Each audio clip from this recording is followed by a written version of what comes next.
Tonight we're focusing in on Zoom with Galaxy AI on the new Samsung Galaxy S24 Ultra.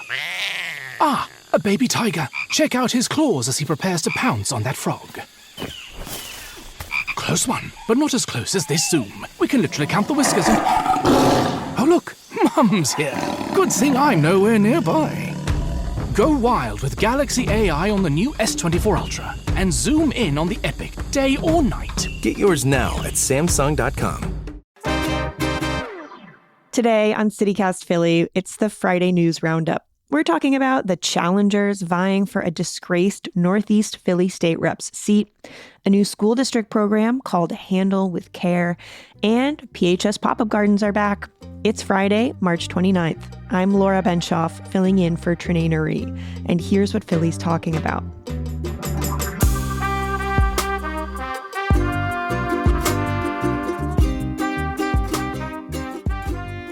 Joining me this week is Jillian McGoldrick, Harrisburg reporter at the Philadelphia Inquirer. Welcome to CityCast Philly, Jillian. Thank you so much for having me. Yeah, it's great to have you. And Dale Mezzacappa, senior reporter at Chalkbeat Philadelphia, a nonprofit newsroom covering education. Thanks for coming back, Dale. Thanks for having me again. Wonderful. Okay, so before we get into sort of the harder news of the week, I'm going to start with an icebreaker. I have a thought experiment, so just come along with me. I was reading in the Philadelphia Business Journal this week that the Chad's Ford Winery and Event Space in Chester County is for sale. The same family has owned it for more than 40 years, and now they're selling it for the small sum of $4.5 million. The photos look dreamy. And, you know, whenever you look at real estate, sometimes you kind of like project yourself, like, what if I could live there? What if that was my life? I'm never going to own a winery, but it got me thinking. For today's icebreaker, if you could take over any Philadelphia or Pennsylvania business for a day, have the run of it, put yourself in someone else's shoes for a day, what would you pick and why? I thought you were going to ask us to refurbish the Chadsford Winery. Oh my God, how would you decorate the winery? Well, I had an immediate answer. I would change it into a bowling alley, but like bowling alley with wine. Oh, that's a fun idea. Okay. But to answer your actual question, I think it would be the Museum of Art. I think that would be The really PMA? cool to, yeah, exactly. Yeah. I think it would be a lot of fun to take over for a day. What would you do? What would you do on your day at the PMA? Probably just like run around and yell, maybe. Like that sounds freeing. Maybe some like Night at the Museum stuff, hopefully. I hope things come to life and talk to me. Oh my God, don't go to the weapons wing at night. All of those sort of old knight suits would start walking around. That's a great answer. What about you, Dale? So the first thing that came to my head was like the art and theater, but hard to That's do something in a day with the theater. So I would make it the day that they pick all the plays to do the next year. And Okay. Only your favorites, none of the ones you don't like? well, it wouldn't be that. I mean, I'd consult with people, but usually it's a mix of classical and modern, and you got to think about people that you want to cast and what roles they'd be good in, things like that. It would be fun. Yeah, that does sound really fun. I've never thought about that before. My answer is a little bit more gluttonous, I think. The first thing that popped into my head is that I would take over the Oyster House, the restaurant on Sampson Street, and just gorge myself on oysters for a day and invite all my friends, and that would be really fun. But I would not want to do it for more than one day because I'd probably not feel so good. That's amazing. Okay, we're going to switch gears and get into some harder news of the week. The Pennsylvania primary is coming up. It's next month on April 23rd. And while the presidential nominees are set, Jillian, you recently wrote about an interesting primary race for a state rep district that's shaping up here in Philly. Can you just start off telling us which seat this is and who holds it right now? Yeah, this is the 172nd district race in the far northeast. So that's like Borough, Fox Chase, and it's currently represented by Representative Kevin Boyle, a Democrat, who's represented the district since 2011. Okay, a long time. And you reported in your story this week that everything about this race this year is quote unquote unusual. For starters, Boyle is running without the support of the Democratic Party, according to your story. What did he do to lose that support? Yeah, he has been very open with his mental health issues. He has, in 2021, it culminated in an arrest. which has since been expunged. So it really is related to his mental health. And most recently, just before the filing deadline to get on the ballot, he had been caught in a video, and police were called to a Montgomery County bar where he had been essentially threatening the employees. He seems drunk in the video.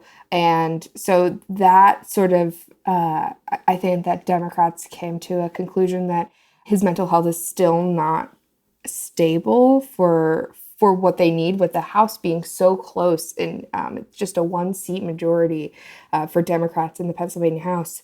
So they chose to run another candidate against him in the primary. Wait, what's the exact balance of power in Harrisburg right now? Yeah, the Democrats control it with a 1-seat majority, so it's 102 Democrats to 101 Republicans. That's so close. Okay, so who did the Democratic Party pick to run against the incumbent? Sean Doherty, who is the nephew of Johnny Dock, the famous labor leader. Right, a powerful member of the electricians union here for a while. Yes. And also Sean Doherty's father is the Pennsylvania Supreme Court Justice Kevin Doherty. So he's just from a politically connected family, right? Yes, definitely. And also, it should be noted that Kevin Boyle, the incumbent representative, his brother is U.S. Representative Brendan Boyle, who represents the Northeast in Congress. So they're both two really politically powerful families. Right. And names people have probably seen a lot on the ballot before and are familiar with. Yes. All right. More on this story after the break. This is CityCast Philly.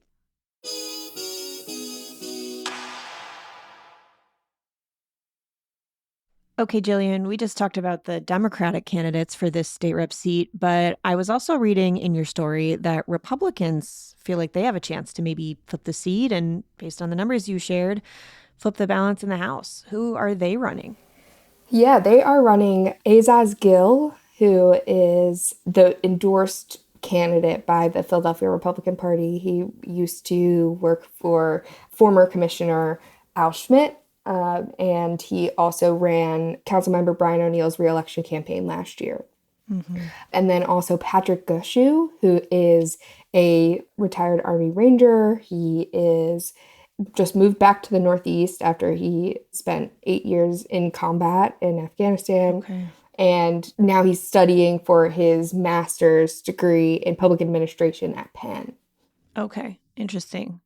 The reason on why they are confident that they can flip this seat is obviously because of the issues in this race. Mm-hmm. Doherty's running their son, their nephew, Kevin Boyle, having some issues. And so even though it's a majority Democratic district, 59% of the district is still registered Democrats, it's very similar to Representative Martina White's district, who's a Republican, right? Yes, in the Northeast. And so it is just funny that even though it's still a majority Democratic district, this could only happen in the Northeast, right? Where you could look at a Democratic district and be like, hey, we could actually flip that. And they seem pretty confident. Interesting. Okay, so voters in this Northeast district of both parties are going to have a chance to maybe have a real impact in the primary. So that's interesting. What would happen if the Republicans flip the seat? I know we talked a little bit about changing the balance of power in the House, but sort of why would that be a big deal? Yeah, obviously changing the balance of power would be the biggest big deal there. That would mean that Republicans would regain control, which they had control for like more than 10 years. Democrats have just controlled the House for the last 2 years. But it's not totally clear whether that is what will happen if this seat is flipped. There are a number of seats that Democrats feel pretty confident that they'll flip in the November election. So it's not like a total sell here, but it will be a really important race that a lot of money will go into. Interesting. Well, we'll definitely follow your reporting as we head towards November. Switching gears. So, Dale, I want to talk about another news story in the wake of some recent, really devastating shootings involving Philly school students. You reported that earlier this week, there's a pilot program coming to 15 Philly district schools that's supposed to help students who've gone through or experienced a traumatic event. Tell me a little bit about this program. What's it called? What would it do? It's called Handle with Care. And Police Commissioner Bethel, who before he became police commissioner had been the chief police officer for the school district, handling security in the school district, said at the press conference announcing this that it had been his dream to bring this program to Philadelphia for a long time. And they finally got a grant from the federal government from a program in the Justice Department that is designed to try to mitigate violence. And Handle with Care, basically what it does is it provides training and for police officers and school personnel, teachers, to work together to help students deal with trauma. So there's a communications aspect of it where, and this was an example that was given, a child, this actually happened, came to school like a fifth grader in school who came to school the day after having witnessed his father's murder. Oh my God. He had seen it happen. And, the teacher doesn't know that this has happened, and the child was, understandably not himself. So with this program, the police come to the school and they tell, or in some other way, communicate with the people in the school that this has happened. And that enables the school to deal with the student appropriately, to provide help. Has this program been tried anywhere else, Dale? So this program, Handle with Care, was developed in West Virginia. West Virginia, I guess, as you know, is mostly rural, but I think this started particularly in Charleston, which is an urban area, in one of their most violent and poorest neighborhoods. So they started it there, and then it's been adapted to, other communities in Pennsylvania have, up in the Lehigh Valley, have used it, adapted to their own needs. And, in Philadelphia is embarking on this project to mitigate the effects on the children in the school, and basically to increase knowledge and awareness of the issue on the part of teachers and other people who deal with these students every day.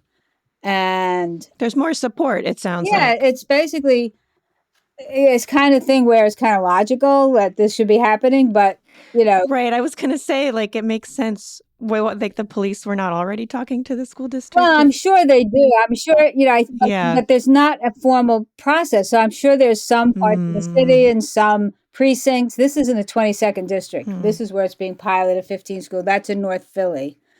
I'm sure that it depends on the police officers and the principals and people like that as to the degree to which that kind of communication already has existed. But this is to formalize it, to actually say that, okay, we're going to train teachers to recognize the signs of a child who might be exposed to trauma, which could be, acts in the home or fights in neighborhoods or shootings. And then, and that a lot of it is cumulative. So it really impacts kids' ability to concentrate in school. Lots of times they just stop going to school. They act out in school. They get suspended. They drop out. They wind up in juvie, so to speak, in the juvenile justice system. So this is just an effort for the schools and the police to get their arms around this and try to do what they can to both prevent trauma, kids having exposure to trauma, deal with it when it happens, recognize it and deal with it, and provide services to students and their families. We'll have a link to Dale's full story in our show notes. Dale Mezzacappa, senior reporter, Chalkbeat Philadelphia. Thanks for being with me today on CityCast Philly. Well, thanks for having me. And Jillian McGoldrick, Harrisburg reporter at the Philadelphia Inquirer. Thanks for being here. Thanks for having me.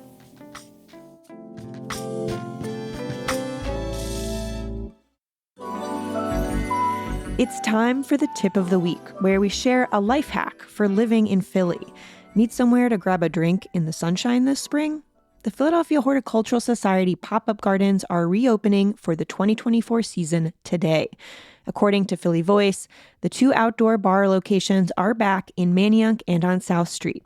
They're not only a place to eat and drink, but will also host events like free plant swaps, workshops, and free concerts until the end of October, or as long as the good weather holds out. To learn more about this year's programming, check out the PHS Pop-Up Garden website at the link in our show notes. If you have a tip of the week, we'd love to hear from you too. Call or text us at 215-259-8170.